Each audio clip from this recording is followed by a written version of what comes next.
पंजाब और खैबर पख्तूनख्वा के इंतखाबात की ताखीर पर सुप्रीम कोर्ट अज खुद नोटिस का मामला। 2 जजेस ने इख्तलाफी फैसला जारी कर दिया। जस्टिस मंसूर अली शाह और जस्टिस जमाल खान मंदुखेल ने तफसीली इख्तलाफी फैसला जारी किया है। तहरीरी फैसले में कहा गया है कि चीफ जस्टिस के पास अज खुद नोटिस लेने और स्पेशल बेंचेस बनाने के वसी इख्तियारात हैं। इन इख्तियारात की वजह से सुप्रीम कोर्ट पर तनकीद और इसकी इज्जत व तकरीम में कमी होती है। ये सही वक्त है कि एक शख्स के वसी इख्तियारात पर नजरसानी की जाए, जिस पर माहिर कानून एतजाज एहसन का कहना है कि फैसला तो उसी रोज आ गया था। अब 2 जजेस ने सिर्फ उसका तफसीली फैसला जारी किया है, इसका कोई फर्क नहीं पड़ेगा।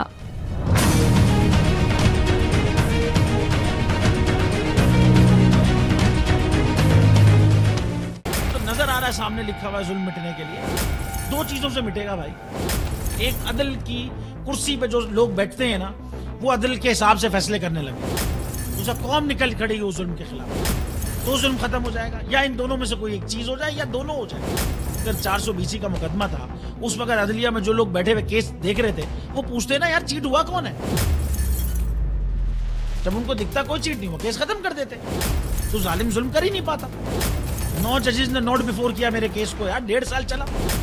शख्सी जमानत का केस, सेम केस इस्लामाबाद में कर दिया। एक ही इल्जाम पे 2 केस हो नहीं सकते भाई। मतलब 60 दिन का वक्त होता है। 102 दिन के बाद मैं जीत गया, केस बरी हो गया। 102 दिन के बाद अपील फाइल की, एक्सेप्ट कर ली। नहीं करते ना एक्सेप्ट, खत्म हो जाता ना जुल्म यार। भरी अदालत में मुझे बरी कर दिया, फिर पता नहीं क्या हुआ 2.5 घंटे बाद का नोट बिफोर। मैं नहीं सुनता ये केस, खड़े रहते अपने फैसले पे, मिट जाता जुल्म। अल्लाह ताला ने बिठाया इन कुर्सियों पे इनको यार, ये अल्लाह ताला की तरफ से फैसले करते हैं।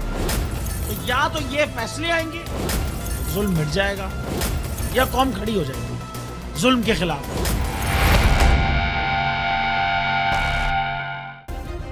सब्सक्राइब करें और बेल दबाएं ताकि कोई खबर रह न जाए।